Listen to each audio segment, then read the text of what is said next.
जी students, next हमारा topic है Newton's third law of motion. पहले दो लॉज हमने कर लिए। ये थर्ड लॉ और ये बहुत इंपॉर्टेंट लॉ है। लॉन्ग क्वेश्चन भी है ये इस चैप्टर का, ठीक है, और ये बहुत इंपॉर्टेंट लॉन्ग क्वेश्चन है और इसके साथ एग्जांपल्स भी जो है वो लाजमी करनी है। मोस्टली जितने भी हम मोशन हम करते हैं डेली लाइफ के अंदर, डेली रूटीन के अंदर, कोई भी ऑब्जेक्ट मूवमेंट कर रहा है किसी भी तरह की, वो सारे के सारे Newton's third law of motion को फॉलो कर रहे हैं। ठीक है, Newton's third law of motion है क्या, इसकी पहले डेफिनेशन कर लेते हैं। To every action there is always an equal but opposite reaction.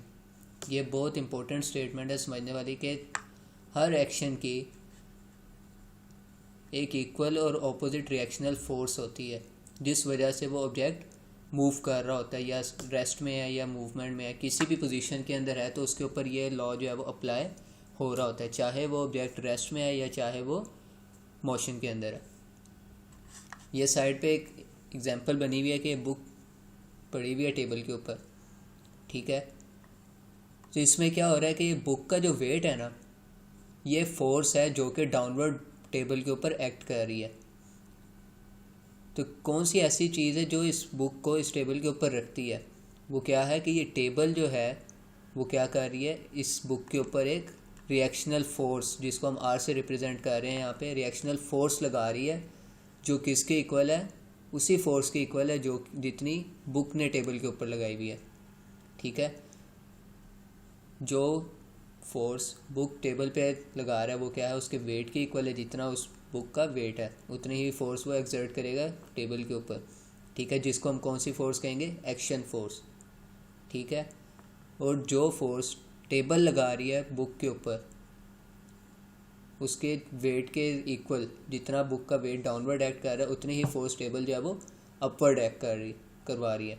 ठीक है, तो उस फोर्स को हम क्या कहते हैं, रिएक्शनल फोर्स। कि यहाँ से एक्शन हो रहा है तो उसके रिएक्शन में एक फोर्स आ रही है जो कि उतने ही मैग्नीट्यूड की है, मतलब उसकी वैल्यू उतनी ही है जितनी ये बुक एक्सर्ट कर रही है, लेकिन उसकी डायरेक्शन क्या है, ऑपोजिट है। जैसे ये जो बुक उसकी फोर्स क्या है, डाउनवर्ड एक्ट कर रही है टेबल पे, और टेबल की फोर्स क्या है, अपवर्ड एक्ट कर रही है बुक पे। तो ये मोस्टली जितने भी बॉडीज़ हैं उन सब की मूवमेंट हो या चाहे वो रेस्ट पे है, वो सारे के सारे Newton's third law of motion को फॉलो करते हैं। आप भी अपनी डेली रूटीन के अंदर जितने भी मूवमेंट कर मोशन कर रहे हैं वो सारे Newton's third law of motion के ऊपर हो रहे हैं। आप चलते हैं तो क्या हो रहा है कि आप अर्थ के ऊपर फोर्स लगा रहे हैं जिसकी वजह से अर्थ पीछे जा रही है, और अर्थ क्या कर रही है, आपके ऊपर एक फोर्स एक्सर्ट कर रही है जिस वजह से वो आपको आगे की तरफ पुश कर रही है, और इस म्यूचुअल इंटरेक्शन से क्या हो रहा है, आप मूव कर रहे हैं। कुछ एग्जांपल्स उन्होंने दी हुई हैं, ये सारी आपने करनी है। Consider a book lying on a table, ये समझा दिया मैंने आपको। The wait of the book is acting on the table in the downward direction. किस डायरेक्शन में वर्क कर रही थी, डाउनवर्ड, जिसको हम क्या कह रहे थे, एक्शन।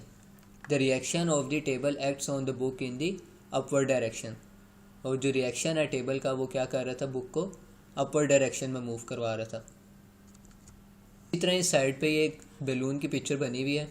इसमें क्या हो रहा है कि हमने एक बैलून को एयर से फिल किया, तो जैसे ही हमने उसको छोड़ा है तो क्या करता है, बैलून जो है वो मूव करना स्टार्ट कर देता है किसी भी डायरेक्शन में। वो मूव किस तरह से कर रहा होता है, ये पढ़ लेते हैं। Take an air filled balloon, when the balloon is set free the air inside rushes out. जो अंदर हवा होती है वो क्या करती है, वो बाहर आ जाती है। ठीक है, वो बाहर की तरफ मूव करती है जिस वजह से क्या हो रहा है, बैलून फॉरवर्ड मूव कर रहा होता है। इसमें क्या हो रहा है कि बैलून एक्शन कर रहा है जो कि सारी एयर को बाहर की तरफ फेंक रहा है। ठीक है, वो हो गया action.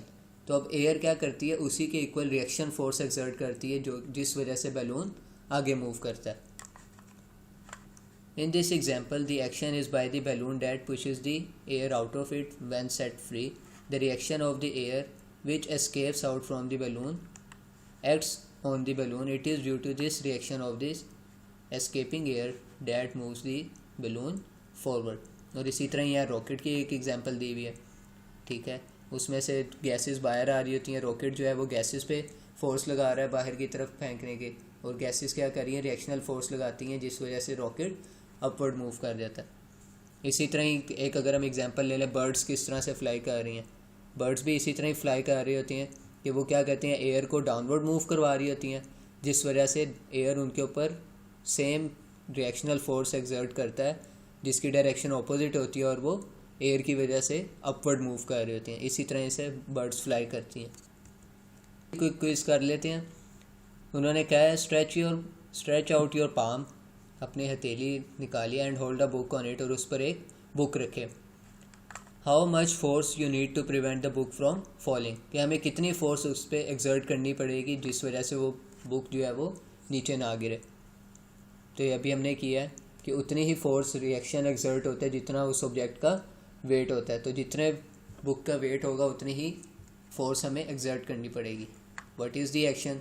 The action will be the wait of the book acting downward. जो हमारे पाम के ऊपर उसका वेट एक्सर्ट हो रहा है वो क्या होगा? एक्शन होगा। Is there any reaction? Yes, वो रिएक्शन है क्या? वो हमारे पाम की वो फोर्स है जो कि उसको अपवर्ड मूव करवा रही है, और वो क्या है? In opposite. And then what is its direction? Direction क्या होगी उसकी? वेट ऑफ द बुक के ऑपोजिट होगी। ठीक हो गया। तो ये बहुत इंपॉर्टेंट लॉन्ग क्वेश्चन भी है, आगे इसकी हमने एप्लीकेशंस भी अभी करनी है। तो ये अच्छी तरह से इसको आपने समझ लेना है। कोई कन्फ्यूजन हो तो मेरे से पूछ लीजिएगा। Thank you.